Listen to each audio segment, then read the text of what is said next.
Hello, everyone. Welcome to our special Labor Day edition of Maple Syrup History. The reason why it's special is actually I'm coming to you from the past or from the future. That's the cool thing about recording is that it doesn't really matter which way you want to kind of bend the time-space continuum. I am recording this now live as I am speaking on Friday, September 1st, because Monday the 4th is Labor Day. We do not have our normal class meeting. Kind of reminder to all people that we always meet on Mondays and Wednesdays in the St. Augustine Center from 12:07 to 1:37 p.m. Why the 07 time? Especially because on Monday, 11:30 Mass runs until noon. People will stay and pray the Angelus, get a cup of coffee from Monica's, which in fact, I have this right here. Good product placement, my delicious Monica's cup, and people will come up after that. So we start at 12:07. But this week, I did not want to fall behind. I wanted to. This is episode number 5. Welcome to episode number 5, fall 2023 of Catholicism and Disasters. We're talking about 17th century famines. I did not want to fall behind for our next topic once we return on Wednesday. And that's why I'm making this video, affixing it to our YouTube channel. Thank you so much to the 10,126 people currently on the stream right now watching. When you get back to the normal thing on Wednesday, this will be the reason for this video having been made, so we do not miss a beat. I want to say, though, this is actually a pretty cool experience and proof positive of what I say often. When I look around the room, I'm always like, thank you for being here. And I would do this to a camera and nothing else. That's what I'm doing here. We've had as high as, remember for our Civil War class, 25 people in this beautiful space here. We've had, 6 people, 7 people this year, 10, 11 people, however many it is. And I always say, I'm so grateful to your discussion, and I am. But if you weren't here, I would still do the class just for even, maple syrup history for our YouTube channel. That's what I'm doing today. No one is here. And that's why, once more, depending upon your perspective, I'm either broadcasting from the past or the future. If you're watching this on the 4th, Monday, Labor Day, to keep up with the class, then I'm coming to you from the past. But if you're like, well, you're doing this live on the 1st for the 4th, you've kind of time traveled ahead, then there you go. Any way you want to put it. Before I begin, Monica's is so good. Monica's is so tasty. If you haven't tried it before, you're really missing out. Before I begin, I want to say, as you see on the board, hello to my precious friends who are with us live, part of that, 10,100 whatever people that are watching from Montreal and Canada, Canada in some also. Bonjour à mes amis précieux qui sont avec nous en direct depuis Montréal et Canada en somme aussi, mais je suis tellement ravi que spécialement en province de Canada qui sont francophones, 16 émissions de Maple Syrup History sont devenues et très rapides. Ça, c'est fantastique, c'est magnifique pour moi. Très rapide, très populaire. Et j'espère dans l'avenir, il se peut que cet semestre, je ne sais pas exactement, mais en avenir, je vais pouvoir offrir spécialement le sous-titre avec nos émissions. Parce que je suis profondément convaincu que même si vous êtes une francophone, vous pouvez parler anglais fantastique comme moi, comme tout le monde n'est pas. Mais ça sera quelque chose de bénéficiaire dans le futur à afficher le sous-titre en français. Et ça, c'est mon but. J'espère, mais pas aujourd'hui. Je suis désolé pour cette réalité à ce moment, mais tout le même, bonjour à Maple Syrup History. Okay, so like I was saying, I really appreciate those French viewers that tune in from Montreal. And I just mentioned, if you didn't understand what I was saying, I'm sure a lot of you did, but I hope to have kind of French subtitles to these courses to, help our kind of French-only speaking audience, which is a significant portion of our followers of this program. And so thank you to all of you Canadians again. Okay, so today's topic is 17th century famines, plus the theme of hunger in general. So guys, if you've been following maple syrup history, you know we finished the Black Plague last week. Now we're into famines. We're going to be talking about the Lisbon earthquake pretty fast. And as I've said ad nauseum, pretty soon we're going to be into the 20th century, to which will remain the entire time, right? 9/11 and then COVID, our last kind of 2 weeks of class, are the only time we'll quit the 19th century once we get there. It's going to be all of October, all of November, and a part of this month of September. So we're making really good progress. I'm going to talk to you about two famines and then talk to you about the church's response to famine in general, and then double back and talk about what this famine actually does on the ground. We've been doing a lot of this whole class, as you know, is topic X, Catholic response to. Black Plague, facts. What do Catholics say about it? The Hindenburg crashes. What do Catholics say about it? That theme is rinse and repeat, never kind of breaks the entire semester, makes it a very tidy, kind of straightforward class, which is great. But often I said, like with the Black Plague lectures that you watched or attended last week, there's often this question of, is God punishing us? Is this part of God's providential plan, this disaster? Or what are we to learn from this? Is it a hair shirt, kind of penitential thing? Can us doing reparatory acts, change history in a sense? Right? Lord, what if there's 10 just people there? What if 5? What if 2? Or Our Lady of Fatima saying, unless the world stops offending heaven, another greater war will come. Sadly, that came. But implied in that is some contingency. What if the world did stop offending God? Can these catastrophes be avoided? So a lot of those questions in the Catholic reaction fall along those lines. I want to talk about some geopolitical stuff today, though. All those questions, all those normal Catholic response questions, yes, in addition to some geopolitical stuff. So first famine, remember, 17th century famines coming to you from a similar part of the world, because the first one I'm talking to you about is the Russian famine of 1601 to 1603, and then the Estonian famine, 1694, end of the 17th century. Estonia, you might know, was one of 16 Soviet socialist republics. So similar part of the world, Eastern Europe, you can say, okay. Russian famine of 1601, 1603, kills perhaps 2 million people. Let me say now what I will refrain from saying the whole time, because it's kind of like when someone sneezes, 15 times in a row. It's probably sufficient to have said, bless you the first time, the second time, whatever. May God rest their souls. We're talking about in this class on a consistent loop, suffering and death and awful stuff. So let me just say now, this one time, but apply it throughout all the sneezes, all the kind of bad statistics. May God rest their soul. Rest their souls. Indeed, perhaps maybe some of these classes will move you to pray for those who might be detained in purgatory. Maybe I've never thought about praying for the poor souls who died during the Black Plague. I'm going to pray for them. God is outside of time and space. There's no such thing as, it happened so long ago, who cares? No, right? The suffering is suffering. May God rest their souls. 2 million people killed during this famine, about 30% of the Russian population. A very Black Plague-like impact. Remember, the Black Plague is very debatable, but 25 on the low end to 60% of Europe. Here, almost 1/3, 30%, almost at 33, 1/3 of the Russian population.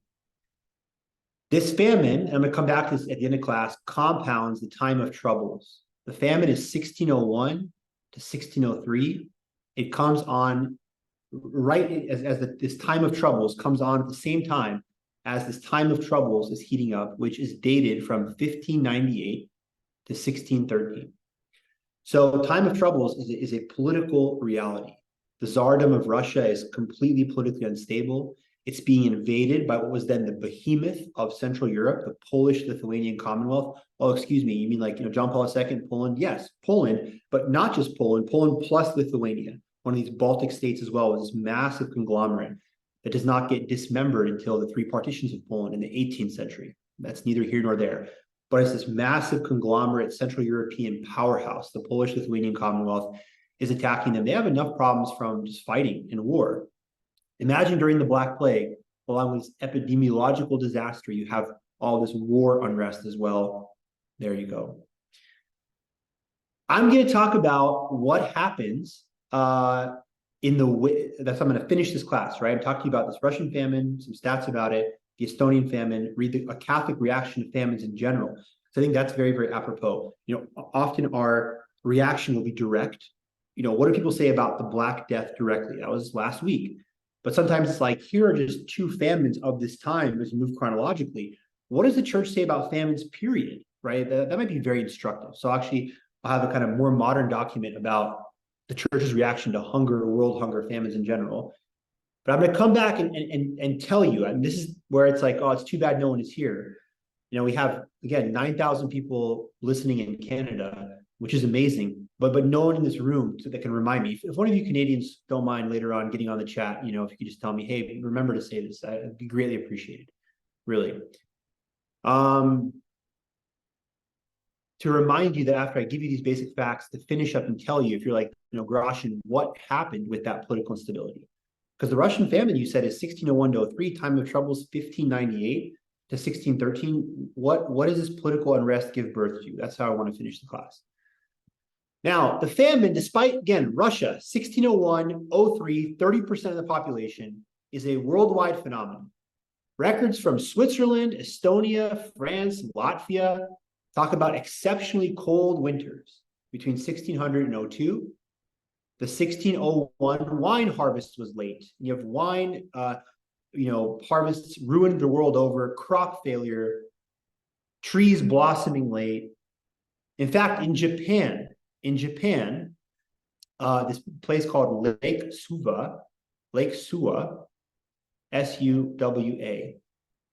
has a recorded earliest freezing date in 500 years. And you just think about that for a second, like extrapolate that out to a common sense point. Imagine if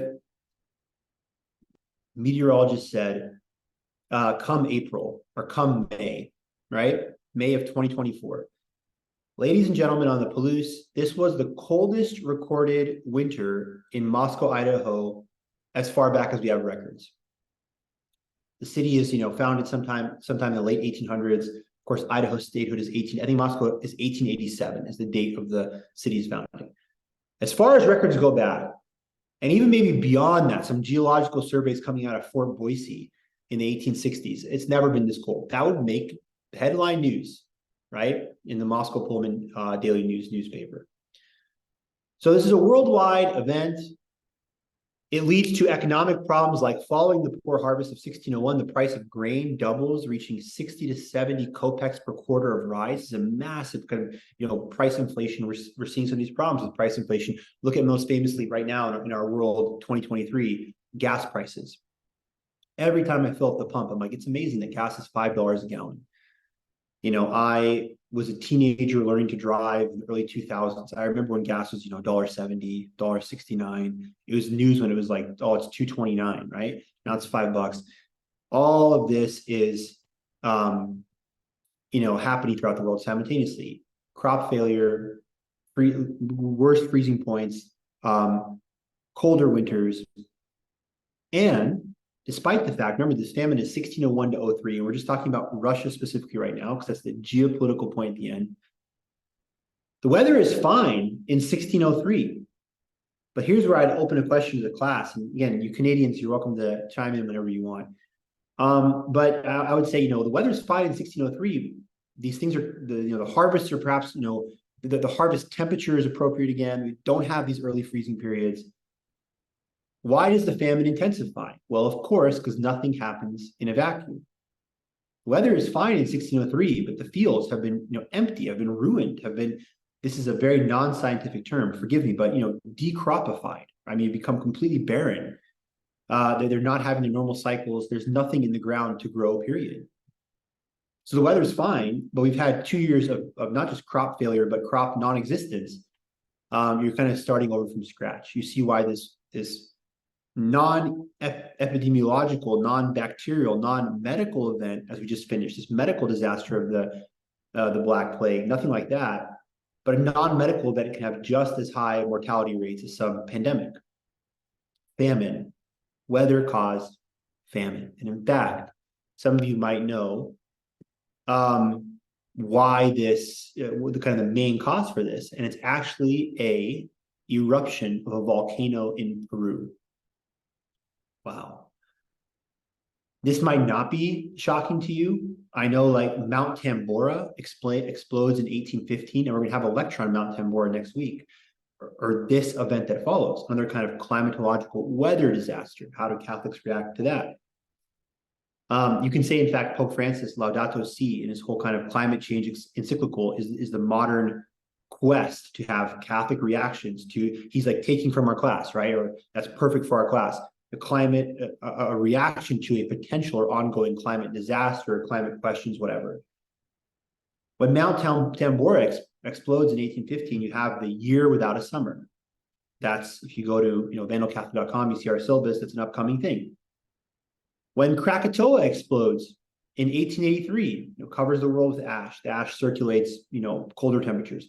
But yeah, so this may not be surprising, but at the same time, it may be surprising, depending upon how much you know about, the interconnectivity of the climate and changing weather patterns. And if there's any kind of good argument ever for what I do here affects what happens there, whatever it is, right? It's not just my city or my state or my country. It's like things can have a global impact. This is a great example.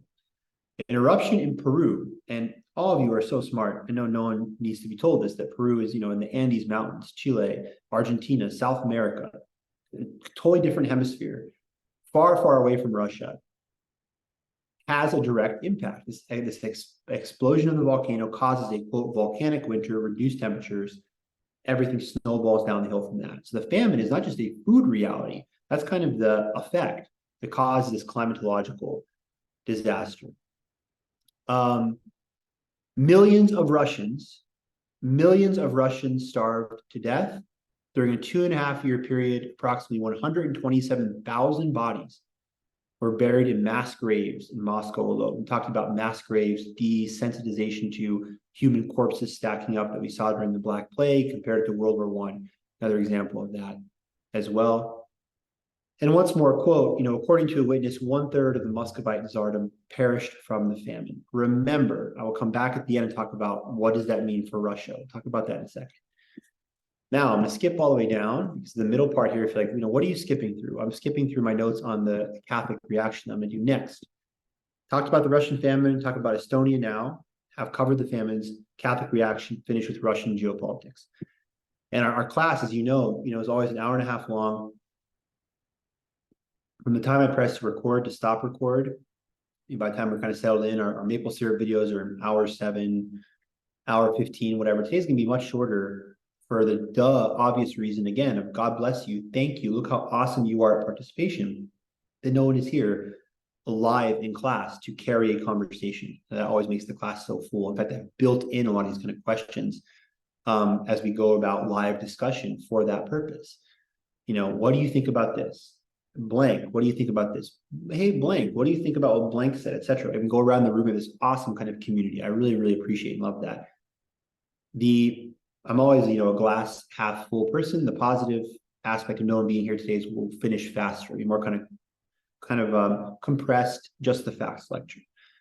So the Great Famine of Estonia is on the other end of the 17th century. Remember, Russia, 1601 to 03. Estonia is 1694, 1695. Kills about 1/5 of the Estonian and Livonian population, about 75,000 people, 40% mortality. So you take whatever number you want in the Black Plague, 25 to 60. This is higher, though, than 100% higher than either 30 or 33% of Russia. Very, very devastating. The exact same thing happens in terms of climate being the culprit. Guys, I swear to you, I've said so many times, may the good Lord help me. The only thing I'll stand behind is I am a devout Catholic. God help me. May God help me be a good Catholic. I'm a practicing Catholic. I'll stand by that. I'm not liberal, conservative, whatever. I'm not going to tell you to think climate change is a hoax or to be a climate alarmist and do the Greta Thunberg climate school strike. All those issues, whatever you think about them, I really believe in a kind of professor neutrality, just presenting the facts.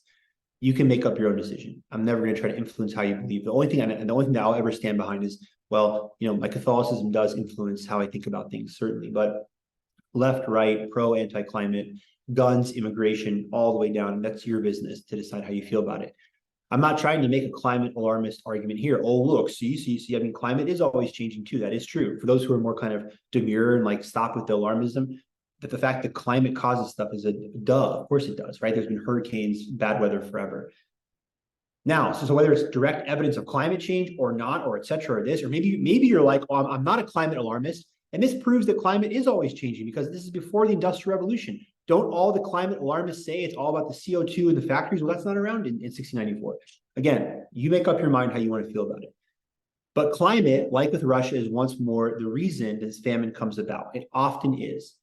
If there's two main reasons for famine, I would say one, the other main one, of course, the other disaster would be war.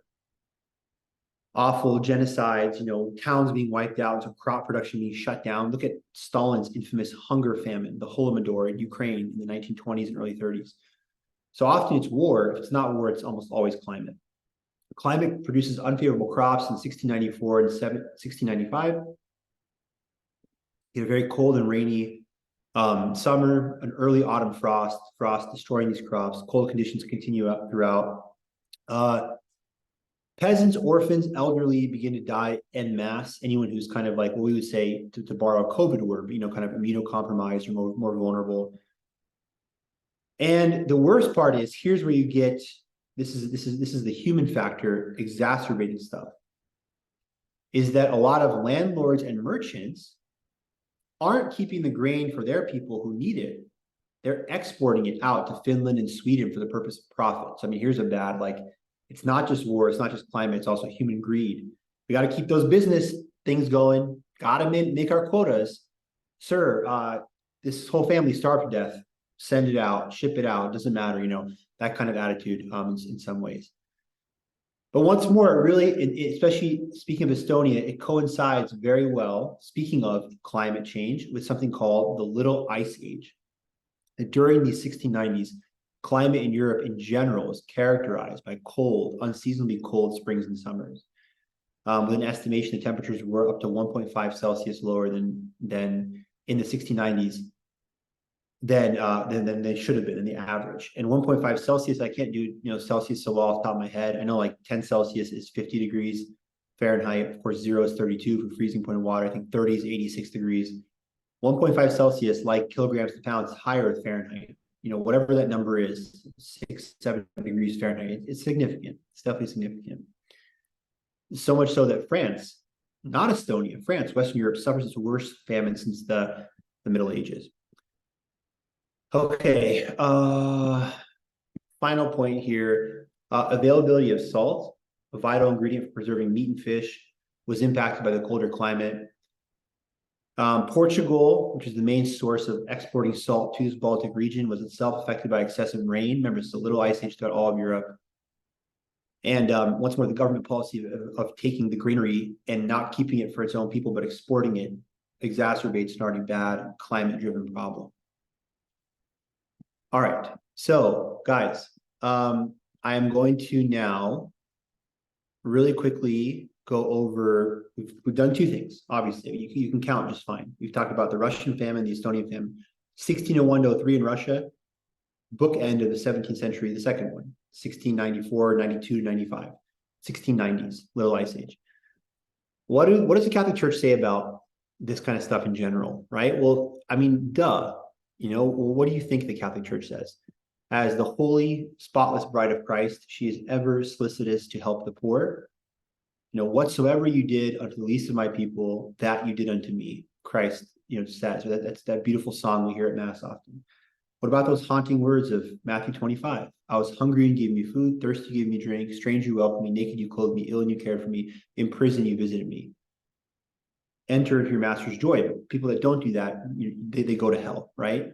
May God have mercy. May God grant us the grace to not be in that number and to, clothe the naked, feed the hungry, etc. So the church always, of course, is always, has seen in the poor Christ. Once more, final kind of like biblical reference, but the Lazarus parable, right? He would have, scraps from the master's table, but nope, that guy and his brothers, they dine in purple, and Lazarus is begging at the master's door. And Christ says, when Lazarus dies, he's now, in the bosom of Abraham, whereas the other guy goes to hell. And he's like, please, go warn my brothers And Christ famously says, if they won't listen to Moses and the prophets, even if someone rose from the dead, they wouldn't listen to them. We should listen, like take care of the poor. This is an obvious kind of thing, especially under the ultimate rubric of to love God above all and love your neighbor as yourself. If you were, hungry, naked, thirsty, you too would want to be taken care of, obviously. And St. James too, famously says, it means nothing to say, hey, go and eat well. Hey man, gotcha. I'm glad you have faith. Sweet. I'm a believer too. We're good. No, faith without works is dead. We hear it in second chapter of James, right? So, okay. World hunger, a challenge for all, development in solidarity. It's a letter from Pope John Paul II, 1996. Once more, if you want, I'm just going to just kind of go through this pretty fast. But this is the church's reaction to the disaster of hunger and famine in general. If you want to read it for yourself, it's very easily accessible on Vatican.va. Pontifical Council, quote, cor unum, which my Latin is not good. I'm pretty sure, right? Cor is heart and one heart. We're one people, right? But if I'm mistaken on that translation, I sincerely apologize. Honestly, but I'm pretty sure it means one heart. We're one human family, you can say. Pontifical Council, Cor Unum, World Hunger, a Challenge for All, Development in Solidarity. I am very pleased to present the document, World Hunger, a Challenge for All, Development in Solidarity, is prepared with great care by the Pontifical Council, Cor Unum, upon the request of His Holiness, Pope John Paul II. The crowds of starving people, children, women, the elderly, immigrants, refugees, unemployed, raise to us their cry of suffering. They implore us, hoping to be heard. So the article, just gets into talking about this. What are some main points? I'm just going to read to you some main points. If we were in class now and we discussed them in more detail, that's too bad we can't do that. But maybe you like this kind of quicker format, whatever. That's the reason for the quicker format, though. That, I'm just giving you the points without the rich discussion we normally have. Can't wait to get back to that on Wednesday. Main points. The right to food is one of the principles enshrined in the 1948 Universal Declaration of Human Rights. This doesn't mean some kind of communist stuff like, people don't have to do anything, universal basic income, which I would totally say. I'm not gonna put my view in. Here I will. I'm against that. I'm against like not working. Work is a beautiful thing. Ora et labora. What does St. Paul say? He who doesn't work shouldn't eat. Like, the right to food doesn't mean do whatever you want, just chill and play video games and you should no. I mean, you should participate in society as far as it goes, but the food should be looked at as a right. It should not be okay. Well, if those people just starve to death, who cares? That's not a Catholic view, right? Document continues, the 1969 Declaration on Social Progress and Development declared the need for, quote, the elimination of hunger and malnutrition, and the guarantee of the right to proper nutrition. Going forward, I don't want to be a broken record. Forgive me, I already am, but I'm just going to read. These are just quotes from the thing. So everything is just me reading from the document. Cor Unum, this, again, once more, the document is entitled, if you want to look at it. Cor Unum, World Hunger, a Challenge for All, Development in Solidarity. The challenge of hunger. Our planet should be able to feed everyone adequately. A scandal that has lasted too long. Hunger destroys life. Hunger must not be confused with malnutrition. Hunger threatens not only people's lives, but also their dignity. A serious and protracted lack of food breaks down the organism, generating apathy, a loss of social sense, indifference, or even cruelty towards those who are weaker, particularly children and the elderly. So it's not just important to feed your brother and sister for their own health, indeed, but also to keep the bonds, that true solidarity. What are the two great principles of Catholic social teaching? Subsidiarity and solidarity. Subsidiarity, what can be done local should be. Solidarity, obviously, we're all in it together. We're all children of God. So Catholicism, in its genius, kind of tips the hat to both sides of the political spectrum. So people who are more libertarian, more to the right, are like, yeah, subsidiarity, localism. I don't want big government, huge companies, whatever, just local. That's subsidiarity. Other side is like, well, one world, that kind of stuff. Well, we have that too. That's solidarity. We're all, one flock. We're all part of Christ's people. We're supposed to look at everyone like our brothers. So there's both things together. And if we allow hunger to, propagate out of control and we don't do anything to address these famines, we risk breaking down social bonds. Article continues to talk about economic causes, root causes. The primary cause of hunger is poverty. Food security essentially depends upon individuals' purchasing power and not the availability of food. Hunger exists in every country. Talk about surfacing throughout time. Demography.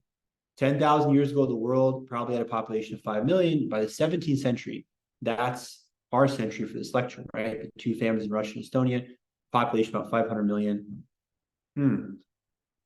More and more people on the planet, up to 8 billion now. And as Catholics, praise God.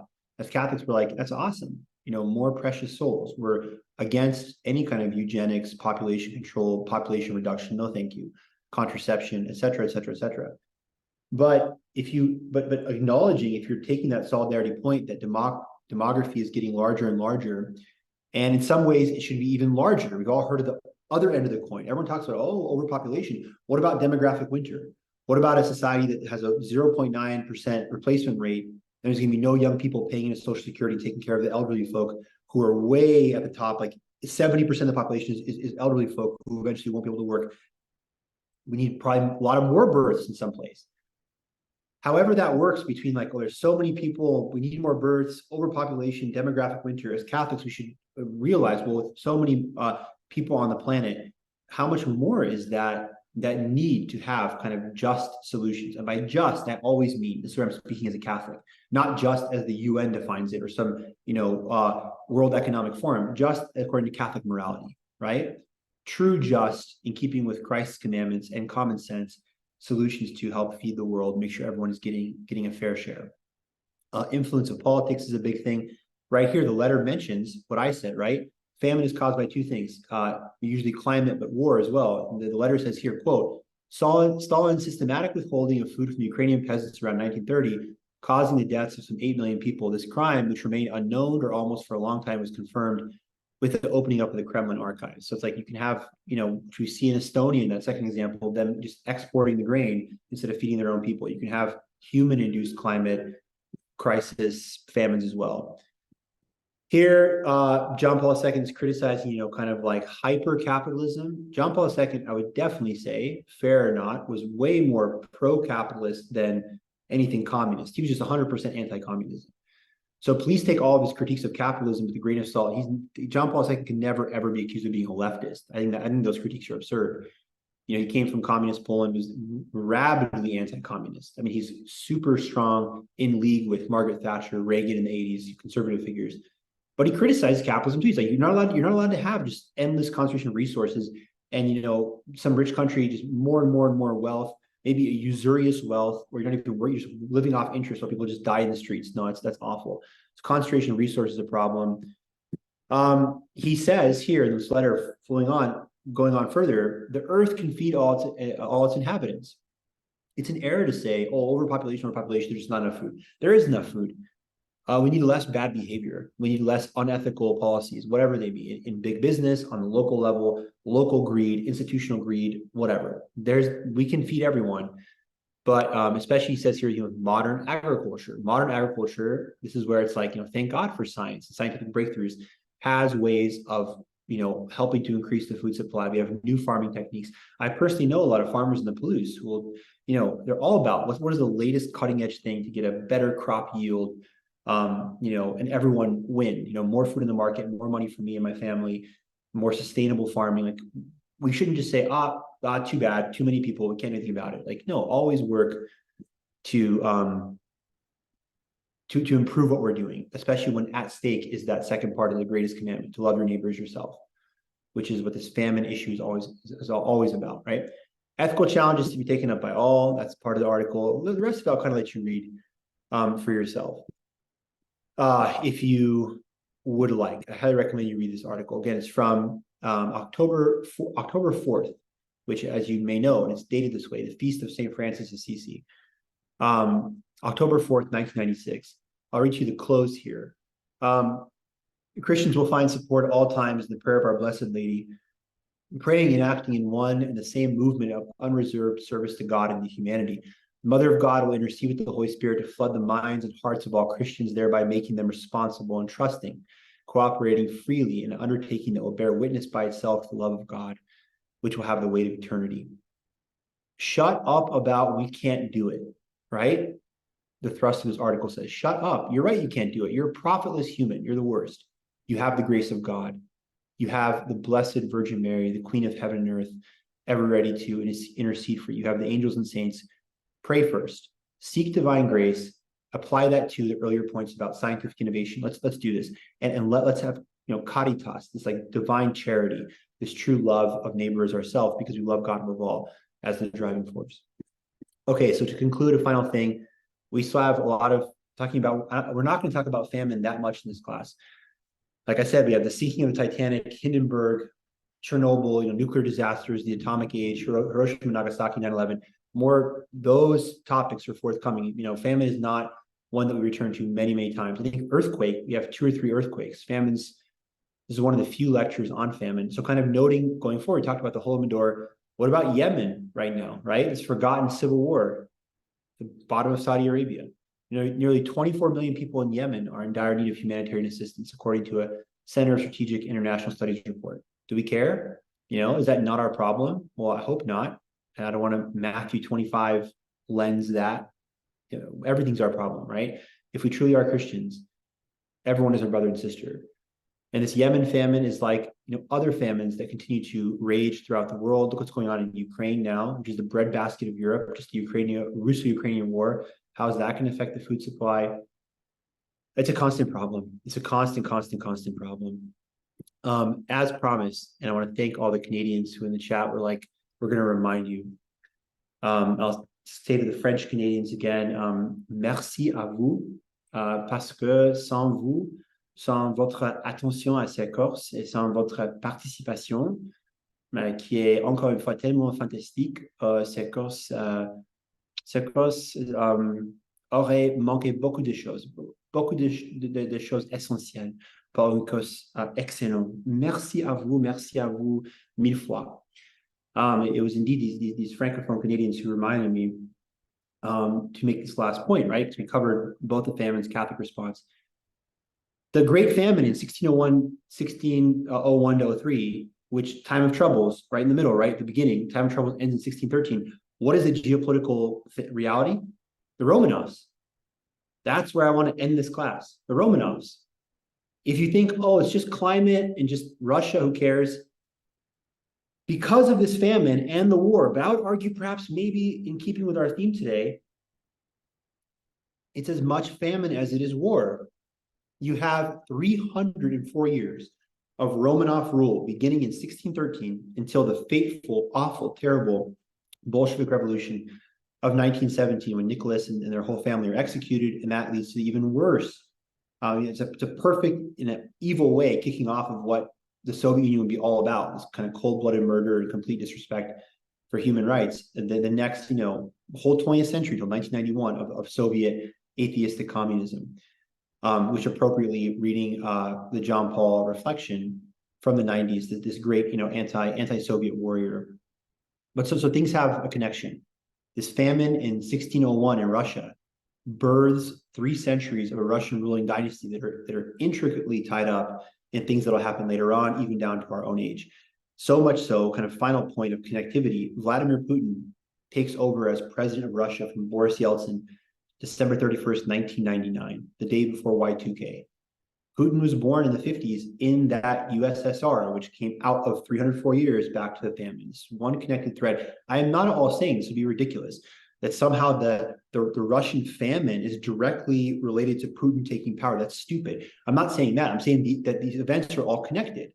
That a famine, which exacerbates the time of troubles, allows a certain royal family to rise, cream of the crop, the Romanovs, which sets up 304 years of a specific Russian czardom, which ends in the Soviet Revolution. And that Soviet Union, one of the thousands of people that come out of that is Vladimir Putin. And people to this day say, whatever your opinions on him, he's a very Soviet-minded individual. He came out of that era. So all these things, they're not direct lines, but they have some kind of resonance. So once more, have a happy Labor Day. Thank you, everyone. I will be seeing you all on Wednesday. Take care.